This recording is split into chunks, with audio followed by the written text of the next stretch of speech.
Hello, my name is Guillermo Pacheco. And I'm Sammy Myers. I'm Jorge Arellano. Hi, my name is Kimberly Aquino. Hi everyone, my name is Yasmin. Our presentation is about COVID-19. So let's get started. We're going to first start with Guillermo with the introduction. On March 13th, 2021, California will have been in quarantine for a year exactly. 2020 will be one of the craziest years that most of us have ever lived through. There were many historical moments that have changed the world around us and possibly have changed the way that we see the world and how we view certain things. Our lives have changed drastically, either for the better or for the worse. Everyone has been affected by the virus in one way or another. There is no way that we could have ever predicted that this would happen, but we must adapt and learn to stay safe from the virus and not let the virus take control of our lives. Since then, we have had over 117 million people test positive for COVID and over 2.6 million people pass away worldwide. But with the help of scientists from around the world, we have had the current release of the vaccine, which led to millions of people being vaccinated, and we have had the improvement of rapid testing for COVID, which would also help with bringing down the numbers and keeping others safe. We are all tired of being inside and not being able to live our lives as they were before the pandemic. But we still need to be careful and follow the rules that will keep us and the people around us safest from COVID. We cannot go back to living like normal until the virus is extinct and most people are vaccinated. One of the best ways to beat the virus is to learn about it and to understand the way it works, how it spreads from person to person, and what to do if you have been exposed or if you have contracted the virus. In these slides, there will be plenty of information that will help inform you and other people in different ways that can keep you and the people around you safe from COVID and hopefully end it soon. And I'm going to be going over the problem in the historical context of COVID-19. COVID-19 is a disease that is caused by a novel coronavirus that has never been seen in humans until now. Although its origins are clouded by a lot of misinformation, according to the National Foundation of Infectious Diseases, the virus first emerged in a seafood and poultry market in Wuhan, China, back in 2019. Because of this disease being new, and information constantly being updated to the public, a lot of people seem to distrust what health officials had to say. And many public officials decided to make the problem political, dividing the country on an issue that is considered life or death. According to Forbes, former President Trump was able to make up 37.9% of misinformation on the pandemic and safety protocols, which led to major political division and resistance to following safety protocols, along with the eventual spread of coronavirus across our country. The New England Journal of Medicine reports that the first ever confirmed case in the US was on January 19th in Snohomish County, Washington. By the end of January, there were 200 reported deaths and 9,800 confirmed cases. Since then, the rates of infection has been growing exponentially across the country. When the pandemic first began, everyone was taking the necessary precautions that were recommended to us. Through the fear of a mandatory stay-at-home order, everyone rushed to the grocery stores to stock up on canned goods, toilet paper, cleaning supplies, and hand sanitizers. But now, a year into the pandemic, people have become more lenient and comfortable. It seems as though people have forgotten that we are still in the midst of a pandemic. Mask wearing and social distancing is still enforced and recommended, however, people still feel the option that they don't have to, going out in public without masks and being refused to be served. People are now being forced to wear masks in order to enter buildings, all in order to fill in restaurants and bars, including gyms. It seems as though life is returning back to normal, yet infection rates are still increasing.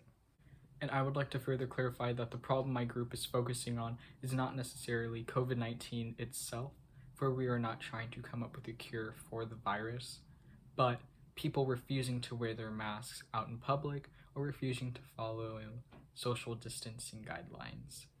And now we're going to transition over to George, who will be going over the public action and what we would like our audience and followers to do. As Sammy was saying, COVID has been such a life-changing issue for all of us, which has led for the need to take further precautions. There are 6 major tactics to help prevent the spread of COVID-19 as listed here on the left. The first of which is to avoid close contact with others, even people you are generally close to, such as family, friends, relatives, and coworkers. It's just safe practice to avoid anyone at all. The 6-foot rule, however, is suggested because according to the CDC, 6 feet is just far enough so where droplets in the air are affected by breeze. So simply remaining 6 feet can do so much. The second tactic is to stay at home when you are feeling sick. This simple rule is simply being considerate to those around you, whether it's family or that random person you see at the grocery store. It's simply good practice to avoid seeing anyone at all, even if you're feeling the slightest symptoms. This tactic is crucial, especially if you haven't been tested and you're starting to feel sick. The next tactic is to cover your nose and mouth, especially if you have to cough or sneeze. According to Healthline, a sneeze or cough can send over 100,000 contagious germs at 100 miles per hour, so covering up when you do so can decrease the possibility of contraction for those around you. It's also extremely good practice to mask up when you're in public. Although most places already enforce mask wearing, you'd be surprised at how many people refuse to wear a mask. I've seen this firsthand because I work at Target, and oftentimes people even get mad at me for simply asking them to wear one. I mean, I understand that people don't care if they get COVID, but others do. So it's just safe practice for everyone to wear them in general. The next tactic is to wash your hands thoroughly with soap and water for the recommended 20 seconds. According to YouGov.com, over 40% of Americans don't wash their hands with soap and water, which is insane, considering that simply washing your hands can decrease your chance of contraction by 16 to 21%. So simply washing your hands can go a long way. The next tactic is to avoid touching your eyes, nose, and mouth, as they are essentially passageways for COVID to enter your body. You should definitely avoid touching your face, especially if you haven't washed your hands recently. The final tactic is to simply practice other sanitary habits, such as cleaning and disinfecting frequently touched surfaces, such as doorknobs and car handles. Just a fun fact, but there's this one specific country that has done a great job of practicing these 6 tactics, as they only have had 29,000 confirmed cases compared to the US at 29.2 million confirmed cases. This continent is Australia. They've done a great job of performing these 6. Overall, our group hopes for people to stay at home if possible, regardless of being sick or not, mask up if there's a need to go out, stay away from highly populated areas, take all necessary actions as listed to the left to remain sanitary, and to hopefully continue our mission to spread awareness of the severity of COVID-19. Now, next slide, we'll have Kimberly talking about our preferred social media platform to spread awareness. And today I will be discussing about the social media platform that my group and I have come to conclusion for using for our presentation. The social media platform that we chose was Instagram. We chose it because Instagram is a free app that you're able to download on your phone, on your tablet, access it through your computer, and access it anywhere that has internet. We also chose it because we'll be able to share our photos, our posts, and we're able to be creative about it. Something that we were able to grab people's attention. According to Statista.com, as of July 2020, there were about 130 million users on that platform, and that's just in the US. And it's probably more, and it's probably decreased as well, but it is a lot of people just in the US. Instagram is a place where we're able to share our posts and pictures about information that we find interesting and accurate information that we're able to send out to the people that are around the world as well. We can create different hashtags and use different hashtags and even follow hashtags that people will seem interested in by. So what we plan to post is we plan to post accurate information that will gather people's attention. We want them to be able to read it and be like, okay, this is actually really interesting. Let me go out and share it on my page as well. So that's why we think Instagram was a great place that we should be using for our campaign. So for a visual media plan, our group and I have decided that we want to post about effective ways masks can stop the spread of the virus, but it can also help people at high risk and help our frontline workers. It can help us as individuals, our loved ones, almost anybody in the world. And the campaigning that we decided for our Instagram was Let's Mask Up, and we're gonna use that as our unique hashtag as well, because we want people to be informed about why mask wearing is important today and how much it can stop the spread and how much other people can become infected with the virus. And so effective ways that we can grow our Instagram audience is that we want our page to be aesthetic. We want our posts to be provided with information that is accurate, also with the links that people can look at for themselves later on if they want to continue reading about it. We want to upload eye-catchy contents like pictures that will catch people's eyes. We want to keep our captions short, but also not too short, but not too long, like in between. We want to provide appropriate content so anybody can look into our page and find information very accurate and very worth reading. So for example, we can post about how the CDC made it official and an requirement that came into effect February 2nd about wearing masks in public transportation, which is pretty sad because we should have been wearing masks since the beginning, and now it's now something that we have to do every day because people don't want to listen. And we want to talk about how to wear a mask and how to wear a mask and how to keep it to a point where it is comfortable for people to read and not have much hate about it.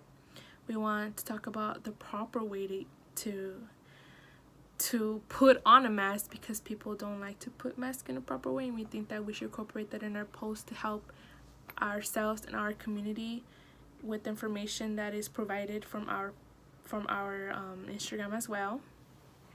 So that's what we're going to be doing for our visual media plan.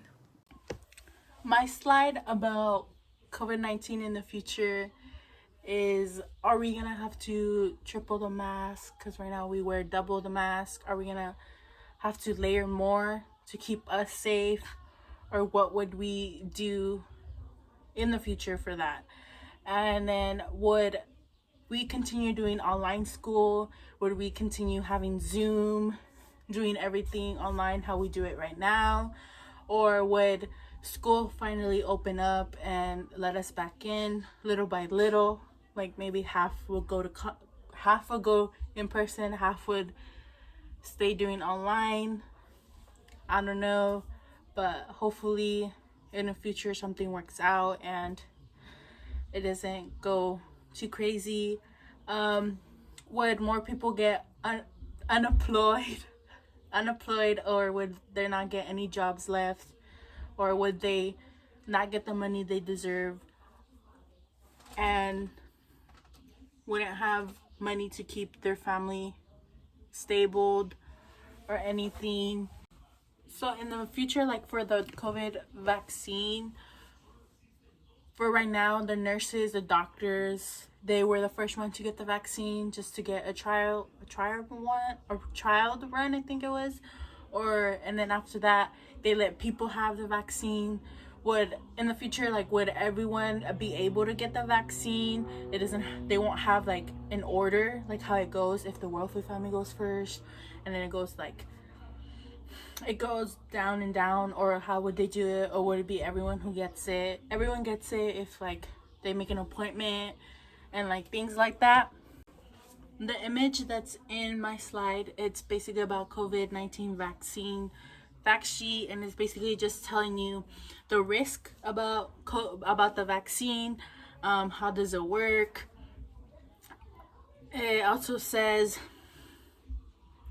you still have to wear a mask if you get the vaccine, and then it also says how long does it protect you. Can you get COVID if you have the vaccine? The other things that says on the image, it says that if it's safe, can you get the flu shot at the same time you get the vaccine, and all those little fun things that goes on in COVID-19 and the vaccine. The last image is basically just saying stay home, stay safe, just protect yourself, wear a mask, keep 6 feet, and just be cautious with everything that's around you. If you can't do much, just stay home, draw puzzles, draw anything that you guys can do while staying at home. Lastly, we have our conclusion with Guillermo. COVID-19 would end up making 2020 one of the weirdest and one of the most tragic years that we have experienced. The world around us would have changed, and the situations that we would be placed in would be something we could have never imagined. With all the technology and the advancement in our healthcare and in the hospitals, COVID would still be very devastating. It has been one of the worst viruses in recent times, and everyone worldwide would have been affected by it. You may know someone who has gotten COVID, or maybe you don't, but the best way to stay safe is to be informed and make sure that everyone follows what is recommended to us. Scientists and doctors know what they are doing, and they have given us information that we can use to our benefits. Our job is to inform the public who may not know the best ways to avoid getting COVID, or to re-inform people who have forgotten how to stay safe. We don't want to keep COVID lingering on because people are tired of following the rules or because they have forgotten. We must follow the rules that have been placed for us, and we must be smart when going outside and when we socialize with people that don't currently live with us. Social media is the best way to inform other people, and we encourage you to spread awareness, share our Instagram page, and be safe when going outside and being around others. We hope that you all stay safe and mask up.